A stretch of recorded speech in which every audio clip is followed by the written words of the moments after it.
ಮೇ ತಿಂಗಳ 16ನೇ ತಾರೀಕು ಚರಣ್ ಎಂದು ಒಬ್ಬರು ಉಡುಪಿ ಟೌನ್ ಪೊಲೀಸ್ ಸ್ಟೇಷನ್ಗೆ ಬಂದು ಕಂಪ್ಲೇಂಟ್ ಕೊಟ್ಟಿರೋದು ಏನಂದರೆ, ಪುತ್ತೂರಿನ ಬಿರಿಯಾನಿ ಸೆಂಟರ್ ಪಕ್ಕದಲ್ಲಿ ಅವರಿಗೆ ಪರಿಚಯ ಇರುವ ಫ್ರೆಂಡ್ಸ್ ಆಗಿರೋ ಒಂದು 4 ಜನ ಸೇರಿ ಅವರನ್ನು ತಲ್ವಾರಿಂದ ಅಟ್ಯಾಕ್ ಮಾಡೋಕ್ಕೆ ಬಂದಿದ್ದರು.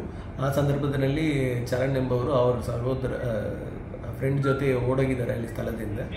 ಆ ಸಂದರ್ಭದಲ್ಲಿ ಅವರು ಗಾಡಿಯನ್ನು ಜಖಂ ಮಾಡಿದ್ದಾರೆ ಎಂದು ಒಂದು ಕಂಪ್ಲೇಂಟ್ ಕೊಟ್ಟಿದ್ದಾರೆ. ಇದರ ಸಲುವಾಗಿ ಉಡುಪಿ ಟೌನ್ ಪೊಲೀಸ್ ಸ್ಟೇಷನ್ನಲ್ಲಿ ಕ್ರೈಮ್ ನಂಬರ್ 108/24ನಲ್ಲಿ ರೈಟಿಂಗ್ ಮತ್ತು ಕೊಲೆ ಯತ್ನ ಪ್ರಕರಣ ದಾಖಲಾಗಿದೆ ಮತ್ತು ಆರ್ಮ್ಸ್ ಆ್ಯಕ್ಟ್ನಲ್ಲಿ ಕೇಸ್ ದಾಖಲಾಗಿದೆ.